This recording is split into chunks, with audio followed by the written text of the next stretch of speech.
Alors bonjour, bonsoir. Nous entamons maintenant le chapitre 6.1, toujours sur la trigonométrie. Et dans cette capsule-ci, nous allons voir les rapports trigonométriques dans le triangle rectangle. Je sens ton impatience, alors tout de suite, je change de page pour que tu puisses comprendre tout ce processus mathématique de mon chapitre préféré.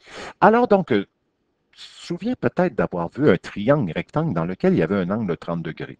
Et tu te souviens probablement ou pas que dans un triangle rectangle, le côté opposé à un angle de 30 degrés, quand il y en a un de 30 degrés, on peut dire que ce côté opposé-là est la moitié de l'hypoténuse. Donc, en face du 30 degrés, le côté BC, on va l'appeler le côté opposé à l'angle A, et dans le triangle rectangle, celui qui est en face toujours de l'angle droit, ça donne que c'est le plus long côté, donc on va l'appeler l'hypoténuse. Donc le plus long côté s'appelle l'hypoténuse. Supposons que je dis que l'hypoténuse vaut 10 et à partir de cet énoncé-là, ben, tu es en mesure de trouver la mesure de BC. BC qui sera la moitié de l'hypoténuse. Donc, la mesure de BC est égale à la moitié de l'hypoténuse AP. Donc, à ce moment-là, tu peux faire 10 divisé par 2 qui est égal à 5. Donc, le côté opposé à l'angle A, donc qui vaut 30 degrés, sera la moitié de l'hypoténuse. Donc, après ça, si je veux trouver euh, la mesure de l'angle B, ben, ce que je peux faire, rappelle-toi, dans la capsule précédente, je disais que le deuxième angle aigu est complémentaire à l'autre angle aigu dans un triangle rectangle. Donc, les angles aigus d'un triangle rectangle sont complémentaires, c'est-à-dire que les deux valent 90 degrés, donc 90 moins 30 est égal à 60. Donc, ça veut dire que l'angle B, on peut considérer qu'il mesure 60. Évidemment, tu aurais pu utiliser l'énoncé qui dit que la somme des trois angles d'un triangle est égale à 180 degrés, mais moi, je préfère les angles aigus d'un triangle rectangle sont complémentaires.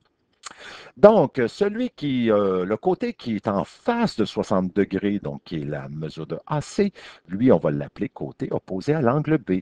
Donc, ici, côté opposé à l'angle A, celui-ci, côté opposé à l'angle B. Donc, ça, c'est la position relative. Et si je veux trouver la mesure de AC, donc je fais Pythagore qui me dit que je peux prendre l'hypoténuse au carré moins l'autre cathète au carré qui va me donner la racine carrée de 75, parce que 10 à la 2, ça fait 100, ça fait 25, 100 moins 25, 75. Et ça donne environ 8, quelque chose. Je le laisse en racine carrée de 75 parce que c'est beaucoup plus précis et je veux aussi que tu comprennes la démonstration qui va s'en venir plus loin. Donc, je le laisse ainsi. Racine carrée de 75, c'est un nombre très précis que je peux me permettre de laisser comme ça. Alors, à ce moment-là, qu'est-ce que je peux faire? Bien, en face du 30 degrés, c'est le côté opposé à l'angle A. En face du 60 degrés, donc ça s'appelle le côté opposé à l'angle B. Mais moi, si je veux parler de la position relative du côté AC par rapport à l'angle A, donc par rapport à celui qui mesure 30, comment je vais appeler ce côté-là qui touche à l'angle de 30 degrés, mais qui ne s'appelle pas l'hypoténuse? Donc, je vais l'appeler le côté adjacent à l'angle A.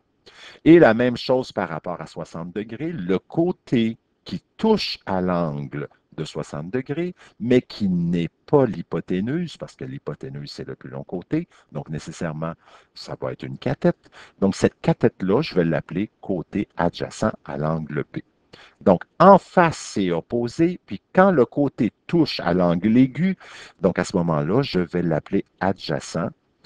Bien, il y a un autre, hypoténuse, il est adjacent aussi à l'angle aigu de 60 degrés, mais il s'appelle hypoténuse. Donc, la cathète, à ce moment-là, on va l'appeler adjacent. Ça, ce sont des mots importants à retenir pour ce qui s'en vient. Donc, je prends mon triangle avec les trois côtés qu'on a trouvés. Et à ce moment-là, ben, qu'est-ce que je vais faire? Je vais prendre chacun des côtés. Par exemple, le côté opposé à l'angle A, je vais former une fraction avec l'hypoténuse. Je forme la fraction. Alors, à ce moment-là, je vais pouvoir dire que c'est égal à 5 sur 10. J'ai formé la fraction, le rapport suivant, le côté opposé à l'angle A divisé par l'hypoténuse, ça me donne le rapport 5 sur 10, donc 0,5. Je vais faire la même chose avec le côté adjacent à l'angle A. Donc, la mesure du côté adjacent à l'angle A, je le divise par l'hypoténuse. Donc, ça me fait racine carrée de 75, qui est la mesure de AC, donc divisé par l'hypoténuse. Je pitonne ça, ça fait 0,86, 60, 254, etc. La mesure du côté opposé à l'angle A, je vais la diviser par le côté adjacent à l'angle A. Donc, opposé sur adjacent. Donc, ça fait 5, hein, opposé adjacent, 5 divisé par la racine carrée de 75, qui me donne, quand tu pitonnes ça, 0,5773 502, etc. Mais je vais faire apparaître la calculatrice et je vais te montrer que si j'applique, regarde ici, qui est déjà fait, j'ai marqué sinus de 30. Donc, je le refais pour être sûr que tu comprennes. Donc, sinus de 30 est égal à 0,5. Si tu prends ta calculatrice, si ça te donne 0,5, je te laisse le temps d'appuyer sur pause et de le tester. Donc, appuie sur 0,5. Si ça ne te donne pas 0,5, ça ne veut pas dire que tu n'as pas raison. Ça veut tout simplement dire que si tu appuies sur le bouton mode, donc dans ce chapitre-ci et tout le reste de l'année, ce qui va être important, c'est qu'en appuyant sur le bouton mode, il faut être en mode degré.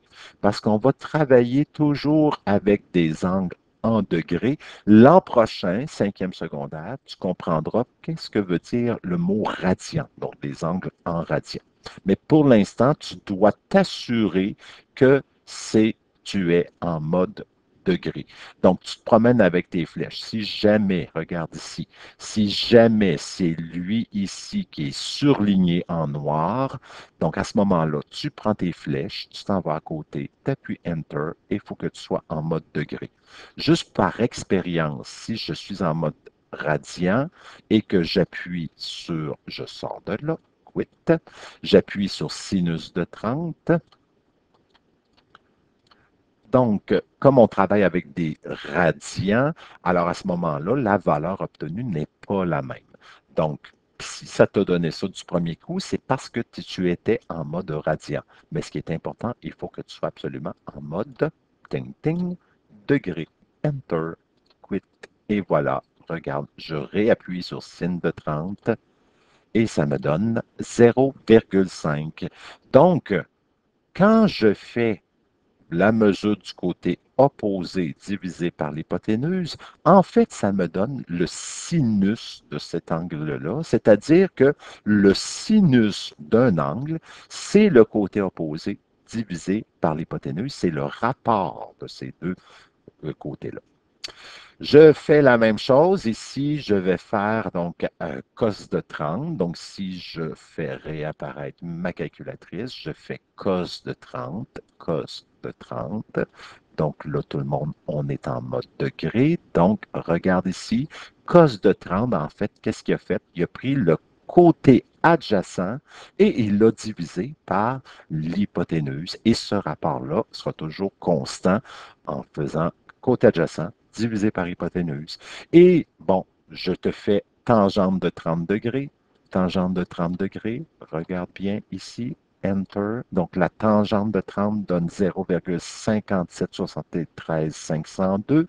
Donc, même chose, même rapport. Donc, je vais pouvoir dire qu'ici, que quand tu prends le côté opposé divisé par l'adjacent, ça te donne la tangente de cet angle-là, ici par conséquent, qui mesure 30 degrés. Évidemment, les triangles rectangles, il n'y a pas tout le temps un angle aigu de 30 degrés. Il peut y en avoir de toutes les sortes de degrés, en fait, de toute valeur en degrés.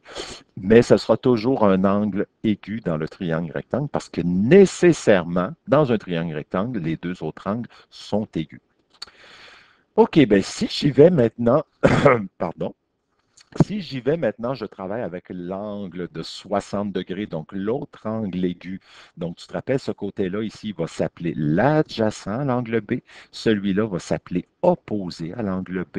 Donc, je vais faire la même chose. Je prends le côté opposé à l'angle B, divisé par l'hypoténuse. Là, ça me donne la racine carrée de 75 sur 10. Et si ça me donne ce rapport-là, je fais adjacent sur hypoténuse, donc 5 sur 10, qui est égal à 0,5.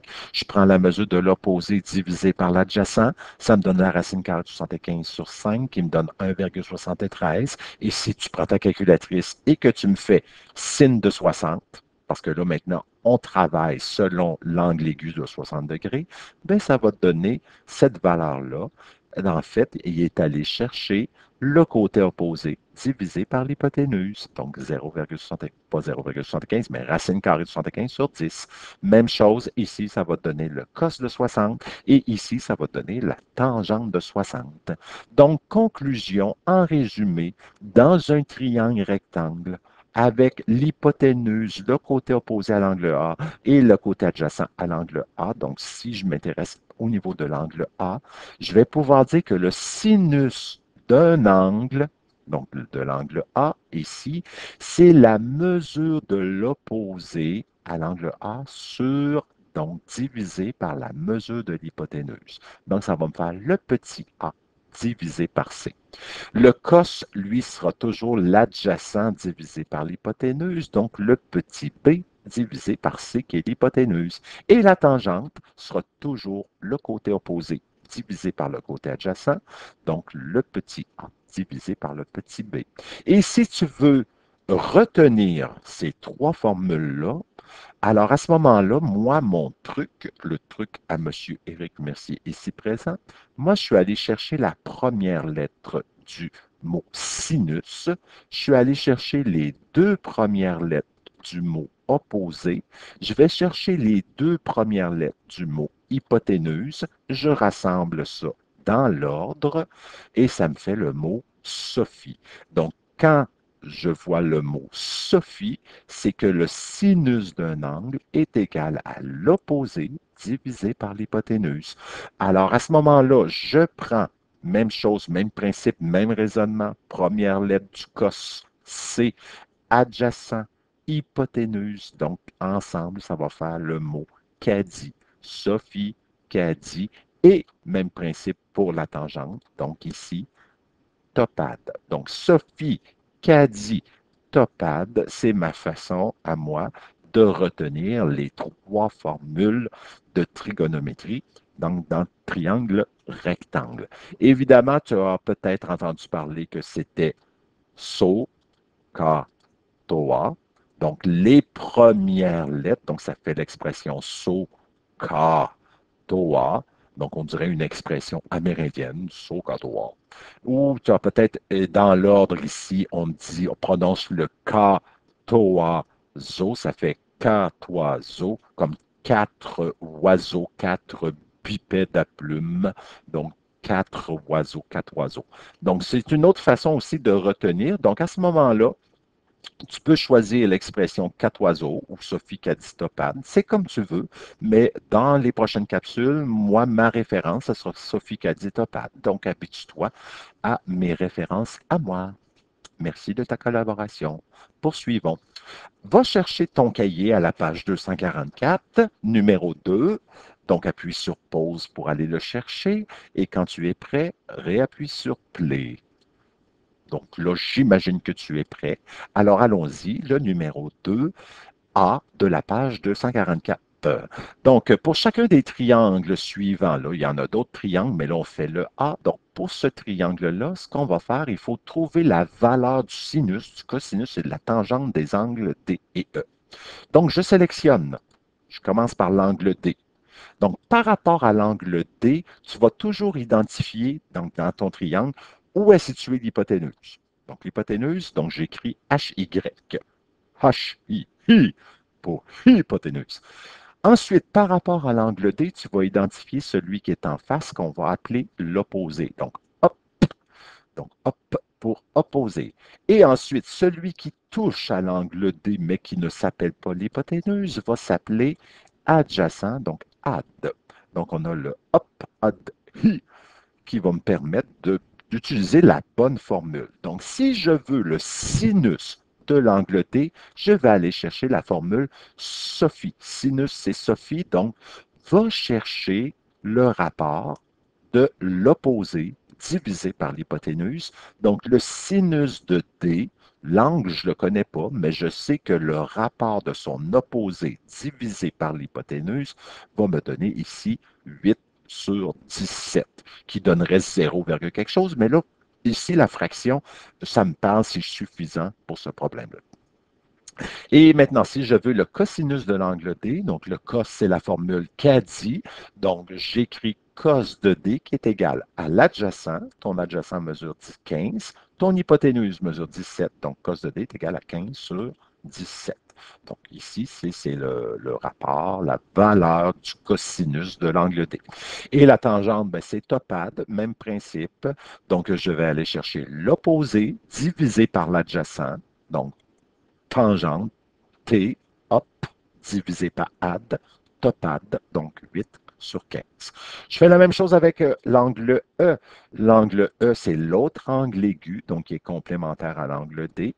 Donc, avec le SOPHI de cet angle-là, donc toujours, encore une fois, ici, ce sera toujours l'hypoténuse de plus long côté. Celui qui est en face de l'angle E s'appelle opposé. Celui qui touche à l'angle E, mais qui n'est pas l'hypoténuse, s'appelle l'adjacent, donc ad. Alors maintenant, je veux le sinus de l'angle E. Je vais aller chercher l'opposé divisé par l'hypoténuse, donc parce que ça me dit Sophie. Sophie me dit sinus est égal à op divisé par i. Donc, opposé divisé par hypoténuse, 15 sur 17. Tu veux maintenant le cos de l'angle E? Bien, le cos, c'est CADI, donc il faut que tu ailles chercher le ad divisé par i. Alors, ça fait 8 sur 17. Et si tu veux la tangente de l'angle E, tu vas aller chercher l'opposé à E, qui est 15 sur l'adjacent, qui est 8, donc 15 sur 8. Et là, tu vas remarquer que le sinus de l'angle D, qui est 8 sur 17, il a la même valeur que le cos de l'angle E, c'est-à-dire lui aussi mesure 8 sur 17. Même chose, le sinus de l'angle E va être égal au cosinus de l'angle D, mais c'est normal parce que selon de quel angle tu es situé, pour le D, il s'appelle opposé, mais si tu te positionnes le même côté, EF s'appelle opposé, mais si je le positionne par rapport à l'angle E, il s'appelle adjacent. Donc, finalement, il y a un autre nom, mais on parle du même côté. Donc, c'est un peu normal d'avoir cet énoncé-là qui s'en vient, qui me dit que dans un triangle rectangle, le sinus d'un angle est égal au cosinus du complément de cet angle. Donc, le sinus de l'angle D est égal au cosinus de l'angle E. Et on va retrouver aussi un lien qui existe entre la tangente de l'angle D et la tangente de l'angle E, c'est que la tangente d'un angle est égale à l'inverse de la tangente du complément de cet angle. Donc, si ta tangente de l'angle D te donne 8 sur 15, automatiquement, la tangente de l'autre angle va être l'inverse de ce rapport-là.